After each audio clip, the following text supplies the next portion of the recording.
బెసంత్ రోడ్డుకి వెళ్ళాను. చిరు వ్యాపారస్తులతో మాట్లాడాను. అక్కడ వినియోగదారులతో మాట్లాడాను. వాళ్ళ ఆనందం చూస్తే చాలా సంతోషం కలిగింది. ఒకప్పుడు 4 వస్తువులు కొంటే ఈరోజు అదనంగా ఒక వస్తువు కొంటున్నాం. అది ఈ జీఎస్టీ వల్ల లాభం వచ్చిందని ప్రతి ఒక్కరు చెప్పినప్పుడు నాకు ఎక్కడా లేని ఆనందం కలిగిందని చెప్పి కూడా నేను మీకు తెలియజేస్తున్నా. ఈరోజు రాష్ట్రం మొత్తం చూస్తే పెద్ద ఎత్తున మొన్నే దసరా ఎప్పుడూ ఇటీవల కాలం నేను ఎప్పుడూ చూడలేదు. ఇక్కడే ఉన్నారు వైబ్రెంట్ విజయవాడ సొసైటీ చాలా బ్రహ్మాండంగా చేశారు. మొన్న నేను చూసిన తర్వాత నాకు అనిపించింది శభాష్ విజయవాడ, ఏమైనా చేసే శక్తి సామర్థ్యాలు ఈ విజయవాడకు ఉన్నాయని చెప్పి కూడా నేను మీకు తెలియజేస్తున్నా.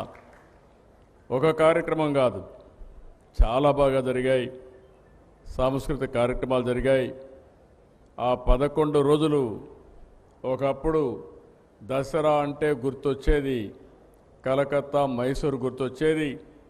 ఈసారి దసరా అంటే గుర్తొచ్చేది మన విజయవాడ అని చెప్పి కూడా మరొక్కసారి మీ అందరికీ విజ్ఞప్తి చేస్తున్నాం.